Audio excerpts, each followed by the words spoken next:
आज हम इस वीडियो में एक्सरसाइज 6.3 स्टडी करेंगे। ठीक है, तो एक्सरसाइज 6.2 आप लोग कंप्लीट कर चुके हैं।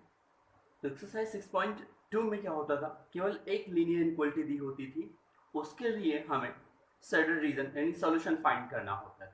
ठीक है, अब एक्सरसाइज 6.3 में मोर देन वन इनक्वालिटीज यानी एक से ज्यादा इनक्वालिटीज दी होगी और उसके लिए हमें रिक्वायर्ड सॉल्यूशन फाइंड करना होगा। तो नाउ क्वेश्चन नंबर फर्स्ट, जैसे हम एक्सरसाइज 6.2 में सॉल्व करते थे सेम वैसे ही सॉल्व करेंगे, बस यहाँ प्रॉब्लम जो हो गई है more than one inequalities. Clear?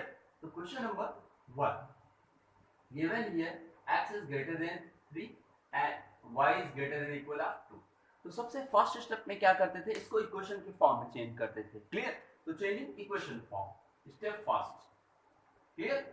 तो step first, change equation form, it means x is equal to 3 and y is equal to 2। तो ये अलग अलग चीजें हो गई, x is equal to 3 दूसरी लाइन होगी, y is equal to 2 एक दूसरी लाइन होगी। क्लियर? अब सेकंड स्टेप में क्या करते थे, टेबल फाइंड करते थे। तो यहाँ टेबल फाइंड करने की जरूरत नहीं, क्योंकि हम 0,3 ये पॉइंट यानी ये दूसरी लाइन है, ये दूसरी लाइन, दो अलग लाइन बनानी होगी आपको।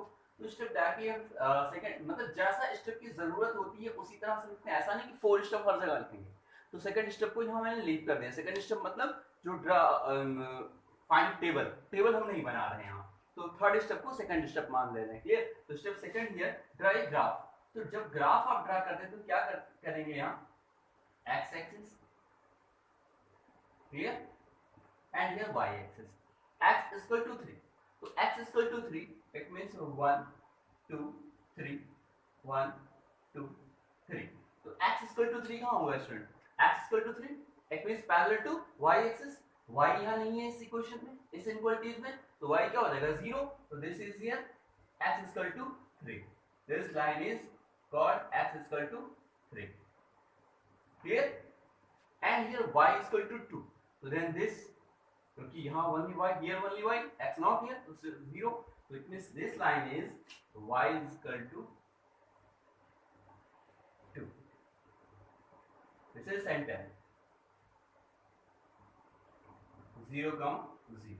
This is 1, 2, and 3. Clear? And here 1 and here 2. Okay, अब हम क्या करते हैं, इसका सॉल्यूशन फाइंड करते हैं। तो स्टेप सेकंड तो मैंने ग्राफ बना लिया, आपने यहाँ लिख दिया ड्रा ग्राफ। अब स्टेप थर्ड में आते हैं, जो कि स्टेप 4 होता था आपका। तो स्टेप थर्ड, आप किस पॉइंट पर चेक करते हैं, सेंटर को चेक करते हैं। तो एक 0,0, this inequality here 0 is and so this is false because 0 is less than of 3 and 0 is also less than of 2, so this is not satisfied.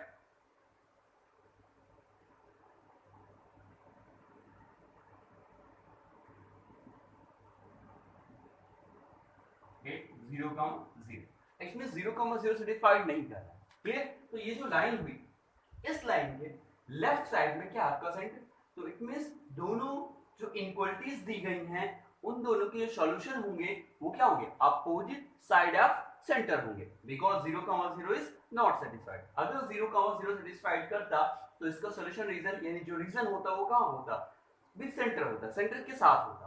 तो जब सेंटर को सेटिस्फाइड नहीं कर रहे हैं तो opposite side. So solution reason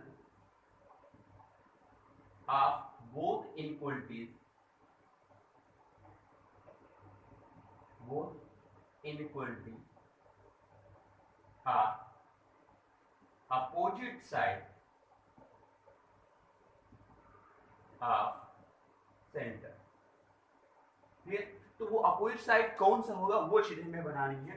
ये तो देखो सेंटर के अपोजिट में ये हो गया, सेंटर के अपोजिट में ये हो गया।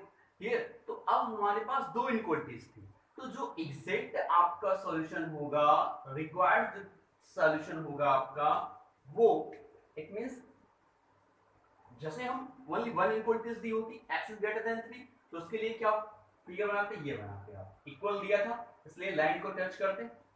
क्लियर? ये बनाते। ओके, अब आपका दूसरी जो लाइन थी y is equal to 2, y is greater than equal up to, तो it means उसके लिए जब आप लाइन बनाते then here this, because here equal, so this here touch this line, अगर टच नहीं करेंगे तो रॉन्ग हो जाएगा आपका, ठीक है। बट आपका जो रिक्वायर्ड सॉल्यूशन होगा, ये पार्ट भी वन पार्ट्स के लिए मैंने किया है, ये जो ब्लू वाला मैंने किया, ये only this and black here only this, लेकिन आपका यहाँ रिक्वायर्ड सॉल्यूशन इट मींस दोनों को कंबाइन करके सॉल्यूशन बताना है, तो दोनों का कंबाइन सॉल्यूशन क्या होगा, ये होगा आपका पार्ट जिसमें दोनों ऑलरेडी दोनों पार्ट्स आते हो और इस कंडीशन को सेटिस्फाइड भी करते हो, क्लियर। तो ये सिर्फ इस कंडीशन को सेटिस्फाइड कर रहा था, only this and this condition satisfied this, तो इसके कुछ पोर्शन ऐसे थे जो इस वाले कंडीशन को सेटिस्फाइड नहीं कर रहे थे, तो यहाँ हमें रिक्वायर्ड सॉल्यूशन लेने का मतलब जितनी इनइक्वालिटीज दी होगी उन सभी इनइक्वालिटीज को जो रीजन आपका सेटिस्फाइड करेगा वही रिक्वायर्ड सॉल्यूशन होगा। तो रिक्वायर्ड सॉल्यूशन यहाँ कौन सा होगा स्टूडेंट, ये होगा आपका required solution, clear, okay.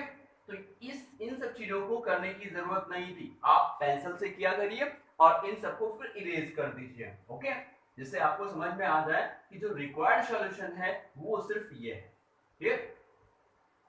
Hence, required solution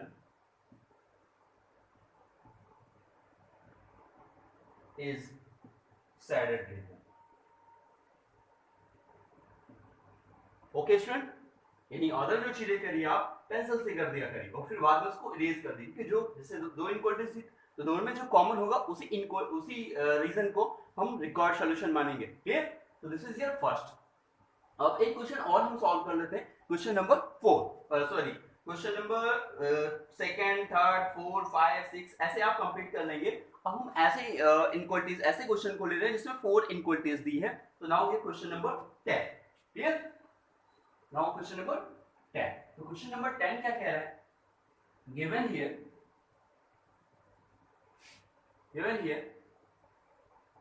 3x